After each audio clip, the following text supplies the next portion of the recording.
مسلک نام چلنے کا ہے، لڑنے کا نہیں۔ چلنا چھوڑ دیا لوگوں نے، اس لیے لڑنے لگے۔ تو اس کا فائدہ یہ ہے کہ ملک کی آزادی سے لے کر کے اب تک آپ کا ملک دوسرا اسپین بننے سے بچا ہوا ہے۔ اسپین بننے سے۔ وعلیکم السلام ورحمۃ اللہ وبرکاتہ۔ الحمدللہ الحمدللہ حمد الشاکرین وبہ نستعین والصلاة والسلام على رسوله الكريم وعلى آلہ واصحابہ وآل بیتہ اجمعین، اما بعد۔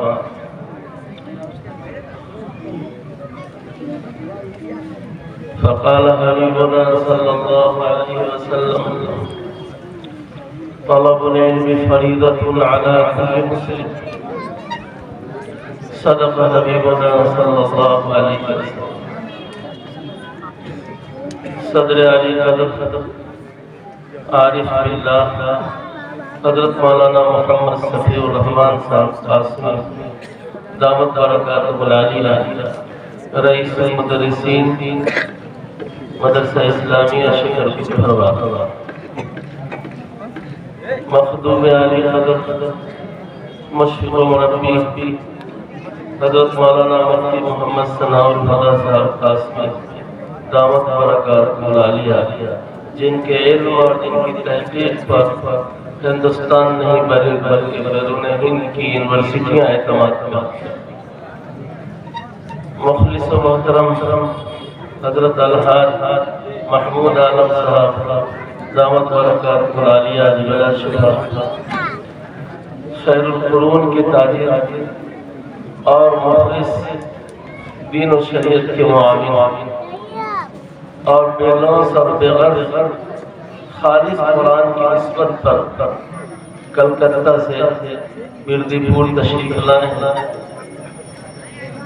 ہمارے دوست حضرت مولانا قمر عالم صاحب ویشالی، مولانا صدر عالم صاحب ویشالی اور حضرت مولانا صدر احمد سعید صاحب، حضرت مولانا محمد مصطفیٰ صاحب اور مدرسہ طیبہ قاسم العلوم کے حضرات اساتذہ، عزیز طالب علم، یہاں کی انتظامیہ اور اراکین اور اہالیان بردی پور، مرد اور عورتیں، اسٹیج پر جلوہ افروز، دیگر تمام مہمانان کرام، رب کریم کا بے پناہ شکر اور احسان ہے کہ اس نے اپنی شان کریمی سے ہم سب لوگوں کو قرآن کی نسبت پر یہاں جمع فرمایا۔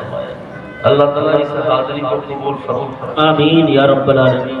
حضرت مولانا مفتی محمد مبین صاحب سلم اللہ کو میں پڑھنے کے زمانے میں شکرپور میں صوبان مبین کہا کرتا تھا۔ اللہ تعالیٰ نے اس بچے کو شکریت بخشا، محبوبیت عطا فرمائی، اللہ تعالیٰ اس میں اضافہ فرمائے، آمین۔ ہم لوگ آپس میں بات کرتے رہتے ہیں کہ اس کمپنی میں اللہ نے مفتی مبین صاحب کو خاص مقامی طور پر جو مقبولیت و محبوبیت عطا فرمائی ہے وہ خالص اللہ کا فضل ہے۔ عام طور پر وہ عالم جو اپنے گاؤں میں کام کرتا ہے اس کی قدر و منزلت ہر جگہ کم ہوتی ہے، اور یہ افسوسناک سوچ ہے اور یہ بیمار ذہنیت ہے۔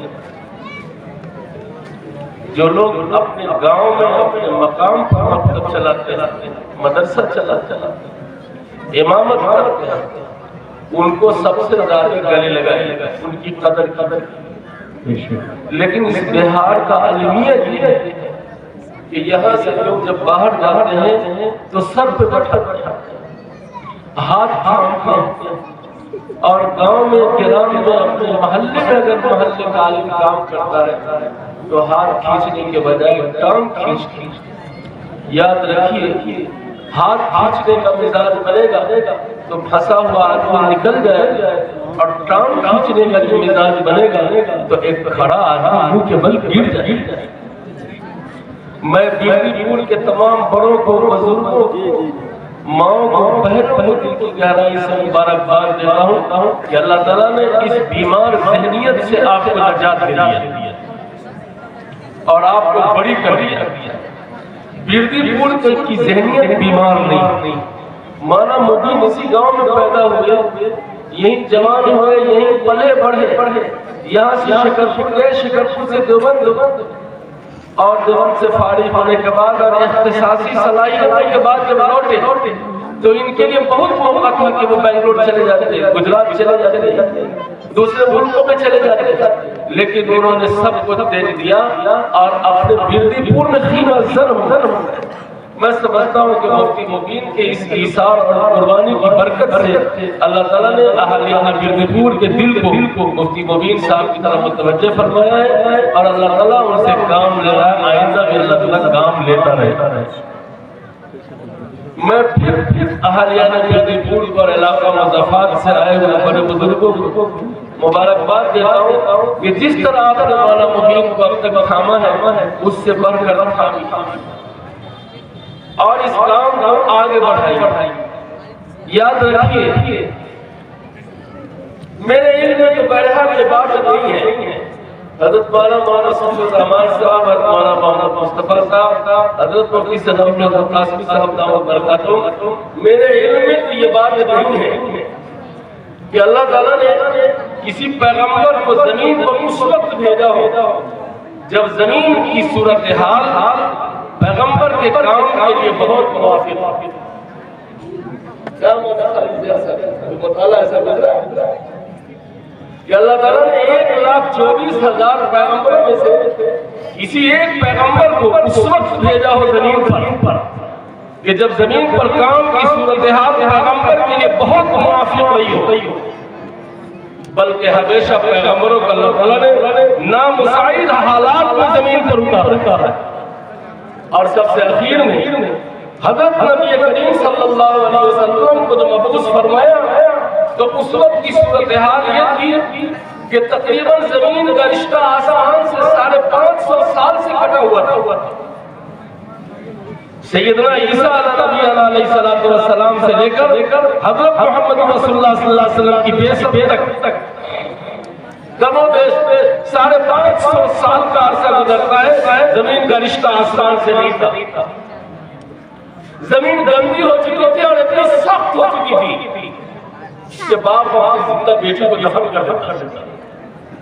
اتنی سخت ہو چکی تھی کہ شراب گھٹی میں پابندی تھی، اتنی سخت تھی کہ جوا فیشن بن چکا تھا، اور بات میں قتل و غارت ان کی تہذیب بن چکی۔ ایسے ناموافق نامساعد حالات میں اللہ تعالیٰ نے حضرت محمد رسول اللہ صلی اللہ علیہ وسلم کو مبعوث فرمایا۔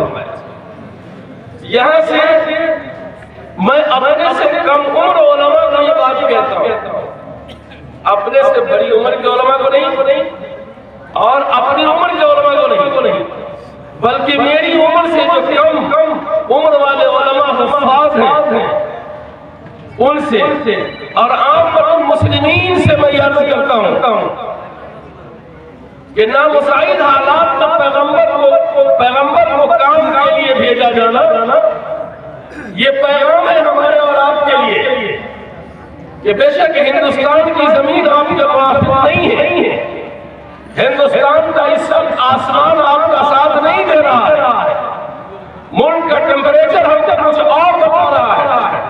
ایسے نامساعد اور ناموافق حالات میں علماء کو، حفاظ کو، ائمہ کو اور ائمہ المسلمین کو اور عامہ المسلمین کو مایوس ہونے کی ضرورت نہیں ہے، بلکہ انہی نامساعد حالات میں کام پر یقین رکھنا ہے کہ چاہے جس طرح ہمیں جوہد مسلسل سے گزرنا پڑے، جن حالات کا سامنا کرنا پڑے، انہی ناموافق نامساعد حالات میں ہم کام پر یقین رکھتے ہیں۔ اس یقین کے ساتھ کام کریں گے تو انشاءاللہ ملک میں اب بھی کام ہوگا، آئندہ بھی ہوگا، کریں گے۔ رات بھی تذکرہ ہو رہا ہے چائے خانے پر، مسجدوں میں جگہ بجگہ، ملک کے حالات اچھے نہیں ہیں، علماء کو مایوس ہونے کی ضرورت نہیں۔ اللہ نے جب پیغمبروں کے بے شک کا فیصلہ نامساعد حالات میں کیا ہے، اب اگر اس وقت ہم اپنے ملک میں نامساعد حالات کا سامنا کر رہے ہیں تو حوصلے کو پست نہیں کرنا بلکہ بلند رکھنا ہے کہ اب یہاں سے کام شروع ہوگا، یہاں سے کام شروع ہوگا اور یہاں سے صالح انقلاب برپا ہوگا۔ انقلاب یاد رکھیے کبھی بھی آندھی طوفان کی طرح نہیں آتا بلکہ وہ دبے پاؤں آتا ہے، اور جو آندھی طوفان کے ساتھ آتا ہے وہ در حقیقت انقلاب نہیں ہوتا، انقلاب کے مظاہر۔ اس لیے اب ہم بڑی کامیابی سے، بڑی مضبوطی سے اور ٹھوس طریقے سے اللہ کی طرف منیب ہو کر کے کام کو آگے بڑھانا ہے، پیچھے مڑ کے۔ جب مسائل نامسائل حالات ہیں عامت مسلمین کو بھی مدرسے کے تعلق سے، ادارے کے تعلق سے، علماء کے تعلق سے اپنا ہاتھ دراز کرنے کے لیے حوصلہ کو بلند کریں گے انشاءاللہ۔ انہی نامسائل حالات پہ کام ہوگا، مایوسی کی کوئی ضرورت نہیں، مایوسی کی کوئی ضرورت نہیں۔ ایک بات،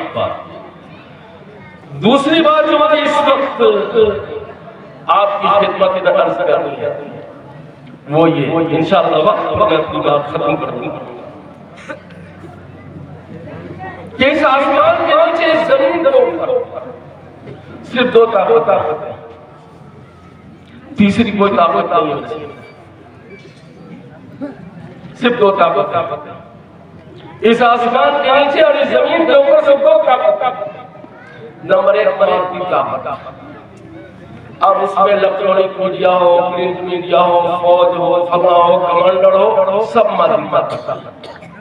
اور دوسری طاقت ہے اخلاق و کردار کی طاقت۔ ایک ہے مادی طاقت جس میں فوج ہے، اسلحہ جات، اور ایک ہے اخلاق و کردار کی طاقت۔ اس آسمان کے نیچے زمین کے اوپر یہ دو طاقت، اگر ان دونوں طاقتوں میں سے کوئی طاقت کسی قوم کے پاس نہ ہو تو انصاف آپ کے ہاتھ چھوڑتا ہوں، آپ مجھے انصاف کر کے فیصلہ سنائے اسی اسٹیج پر کہ اس قوم کو جینے کا حق ہے؟ بولیے نا بھائی، نہیں، یا آپ سوچ کے بول رہے ہیں یا بول کے سوچیے گا؟ میں چاہتا ہوں سوچ کر بولے، بول کر مت سوچے۔ اگر کسی قوم کے پاس مادی قوت بھی نہ ہو، ڈیفنس پاور بھی نہ ہو، آفینس پاور بھی نہ ہو، اور اخلاق و کردار کی طاقت نہ ہو، تو کیا ایسی قوم کو جینا چاہیے؟ نہیں جینا چاہیے۔ مادی قوت کی ذمہ داری اس وقت جمہوری آئین کے تحت جس کے ہم پابند ہیں اس ملک میں، حکومت کی ذمہ داری، حکومت کی ذمہ داری، لیکن اخلاق و کردار کی قوت یہ خود ہر فرد کی ذمہ داری، ہر فرد کی ذمہ داری۔ اگر اخلاق و کردار کی قوت سے بھی ہمارا سماج، ہمارا معاشرہ، ہماری سوسائٹی، ہمارا گھرانہ، ہمارا فرد، ہمارے افراد اگر خالی ہو گئے تو کیا آپ یہ سمجھتے ہیں کہ ہماری قوم اس ملک میں اچھی حالت میں زندہ رہے گی؟ اللہ تعالیٰ نے نبی رحمت صلی اللہ علیہ وسلم کو مادی قوت کو بعد میں حوالے کیا ہے، اخلاق و کردار کی قوت پہلے دیا ہے، اب وہ قوت دیا ہے جس قوت کو نبی رحمت نے چھپایا نہیں بلکہ اپنی امت تک پہنچوایا ہے۔ اور نبی رحمت صلی اللہ علیہ وسلم کا پورا اخلاق، پورا جمال، پورا کردار، پورا حسن، پوری خوبیاں ہم تک اور آپ تک پہنچ چکی ہیں۔ لیکن عجب ستم ذریب یہ ہے کہ ملک کا موسم بھی ہمارا ساتھ نہیں دے رہا ہے اور ہم سے زیادہ کوئی طاقتور بھی اس ملک میں نہیں ہے۔ پیردی پور والوں، ہم سے زیادہ کوئی طاقتور نہیں ہے اس ملک میں، لیکن ہماری طاقت کا مخاطب کون ہے؟ ہماری قوت کے چیلنج کا سامنا کس کو ہے؟ اپنے چچیرے بھائی، اپنے چچیرے بھائی، ہمارے اولاد کی قوت و طاقت کا چیلنج کا سامنا کس کو چچا کو ہے؟ اپنے عزیزوں کو ہے، اپنے رشتہ داروں کو ہے، اپنے پڑوسی کو ہے، اپنے بھائی کو ہے، اپنے بہنوئی کو ہے، اپنے اڑوس پڑوس کو ہے، اور سب جگہ سے اگر ہار گئے تو مسجد کے امام کو آئیے، سچ ہے، مسجد کے امام کو آئیے۔ جو گھر میں سینڈل کھاتے ہیں وہ بھی مسجد کے امام کے پیچھے پڑتے ہیں۔ ہم کہتے ہیں امام کے پیچھے رہیے، پیچھے مت پڑیے۔ زندہ قومیں کبھی امام سے آگے نہیں جاتی، جب قوم مرتی ہے تب امام کے آگے پڑی رہتی۔ بے شک سبحان اللہ، جب قوم مرتی ہے تب امام کے آگے پڑی رہتی۔ بے شک اس لیے زندہ قوم کو امام کے پیچھے نہیں پڑنا۔ تو ہماری قوت، ہماری طاقت کا چیلنج کا سامنا کس کو ہے؟ اپنے لوگوں کا۔ لیکن ہمیں کا کوئی اگر بس اسٹیشن میں ہوتا ہے، ریلوے اسٹیشن پر ہوتا ہے، تو اس طرح کھڑا رہتا ہے کہ وہ ٹاپر کی طرح معلوم ہوتا ہے 7 خاندان مر گیا۔ اچھا یہ صورتحال اے لوگ اپنے لوگوں کے سامنے صبر کی قوت کو آگے رکھو، شکر کی قوت کو آگے رکھو، تحمل کی قوت کو آگے رکھو، برداشت کی قوت کو آگے رکھو، ایثار کی قوت کو آگے رکھو۔ اور جو قانونی طور پر آپ پر ظلم کرے اور زیادتی کرے، اس ظالم کے خلاف آپ کی قوت کو سیف رکھو، بچاؤ۔ آج ہماری قوتیں، ہماری فکری قوت ہو، قلبی قوت ہو، کہ سوچ کی قوت ہو، ساری قوتیں آج اپنے بھائی پر استعمال ہو رہی۔ ہم بہت ہم سے بڑا کوئی طاقتور نہیں۔ ارے اللہ کے بندے، اگر طاقت ہے تو صرف گاڑی کا اسپیڈ چلانا ڈرائیور کا کمال نہیں ہے، کمال تو اس ڈرائیور کا ہے کہ موقع پر گاڑی کو روک دے، اس کے لیے بھی طاقت چاہیے۔ ہم کیسے فری ہیں کہ ہم اپنی قوت کو روک نہیں پاتے، بے محل قوت کا استعمال کرتے، جس کی وجہ سے ہماری ہوا نکلتی جا رہی اور اتنی نکلی ہے کہ اس ٹائر جیسی ہو گئی ہے، جس ٹائر کی ہوا نکلی ہو، جس ٹیوب سے ہوا نکلی ہو، اب وہ سڑک پر پنچر پڑا، ویسی حالت ہے۔ ایسے حالات میں، ایسے ماحول میں میرے بھائیوں، میرے بزرگوں، میرے جوانوں، نوجوانوں، خود کو غور کرو، سوچو جب اس ملک میں 17 کروڑ کی تعداد میں ہونے کے باوجود ہم اپنی تہذیب، اپنی ثقافت، اپنے تشخص، اپنی شرف کو کیسے بچا سکتے؟ اس کے لیے جوانوں، نوجوانوں کو آگے بڑے بزرگوں کی دعائیں لینی ہیں، ان سے ترکیبیں لینی ہیں، اور نوجوانوں کو آگے آؤ اور آگے آ کر کے اپنی کنبے میں، اپنے گاؤں میں، اپنے سماج میں ایک خوبصورت اتحاد پیدا کر، خوبصورت اتحاد۔ دنیا کی ساری ڈکشنری آپ دیکھ لیجئے، کہیں مسلک کے نام پر لڑنا لکھا ہوا نہیں ہے، بلکہ مسلک نام چلنے کا ہے، لڑنے نہیں۔ چلنا چھوڑ دیا لوگوں نے، اس لیے لڑنے لگے۔ اگر اپنے مسلک پر چلتے ہیں یقیناً نہیں لڑتے، نہیں چلتے اس لیے لڑتے، اور اس لڑنے سے ہماری ہوا نکلتی جاتی۔ تو میں نے دوسری بات یہ عرض کی کہ ایک حقیقی قوت اور ایک ہے اخلاق و کردار کی قوت۔ اخلاق و کردار کی قوت اپنے صفوں میں پیدا کرنا، اپنے گھر میں، اپنی فیملی میں برداشت کا معمول رکھنا۔ یاد رکھیے، خوب اچھی طرح یاد رکھیے، جو فیملی آپس میں لڑتی ہے دنیا میں اس کو 2 نقصان ہوتا ہے۔ نمبر 1، روزی کی برکت اللہ اٹھا لیتا ہے، اور زندگی کی برکت بھی اللہ چھین لیتا ہے۔ اس لیے خدا کے واسطے آپس میں لڑنا پھیرنا چھوڑیے، آپس کی لڑائی جھگڑے کو صبر کے، تحمل کے حوالے کیجیے اور برداشت کر کے چلیے۔ اللہ تعالی ہم سب کو اس پر چلنے کی توفیق عطا فرمائے۔ تیسری اور آخری بات یہ عرض کرنی ہے بھائی کہ آپ نے مدرسے کو بہت زکات دی ہے، بہت خیرات دی ہے، بڑے صدقات دیے، بڑے عطیات دیے، اس سے کچھ فائدہ بھی ہوا آپ کو؟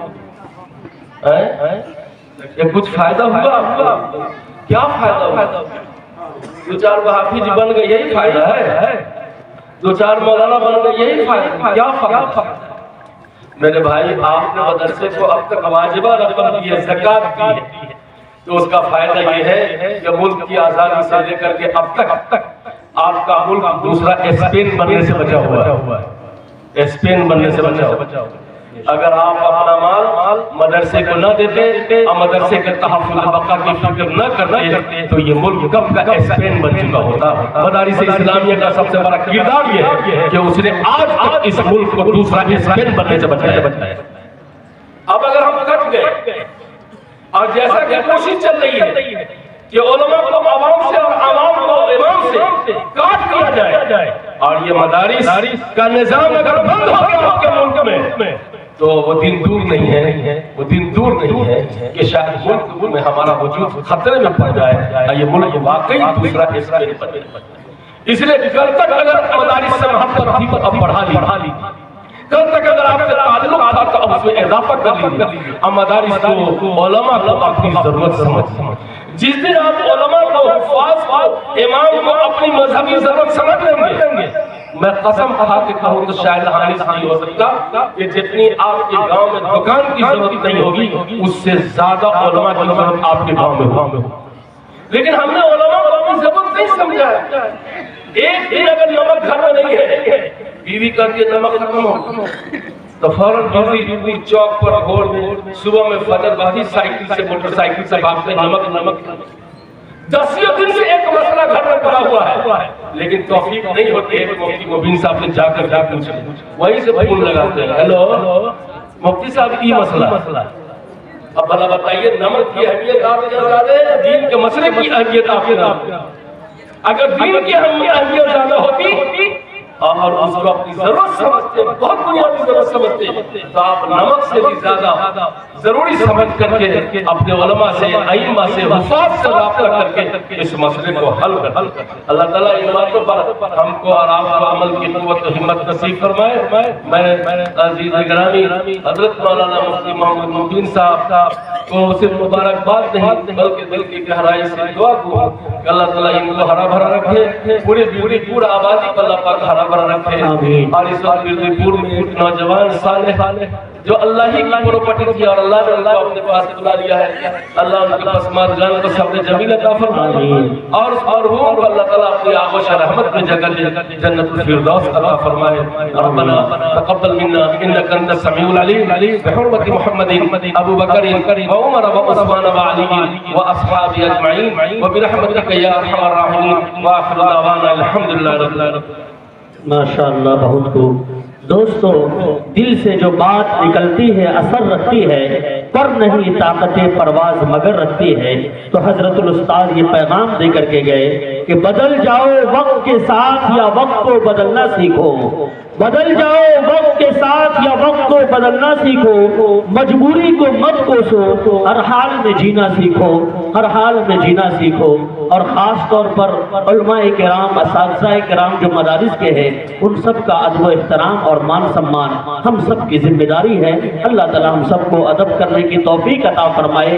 ادب سے ہی انسان ہے, ادب جو نہ سیکھے وہ حیوان ہے. اور بٹھاتے نہیں بے ادب کو قریب, یہ سچ بات ہے بے ادب بے نصیب. جہاں میں ہو نہ پیارا کیوں کر ادب, کہ ہے آدمیت کا زیور ادب. دوستو, اب مختصر وقت کے لیے حضرت مولانا مفتی قمر عالم صاحب کو دعوت اسٹیج دیتا ہوں کہ فہرست بہت طویل ہے اور وقت بہت قلیل ہے, لہذا مختصر وقت کے لیے آپ تشریف لائیں. پہلے تعلیم سے موڑ دیے جاؤ گے, پھر کسی جرم سے جوڑ دیے جاؤ گے. ہاتھ سے ہاتھ کی زنجیر بنا کر نکلو, ورنہ دھاگے کی طرح توڑ دیے جاؤ گے.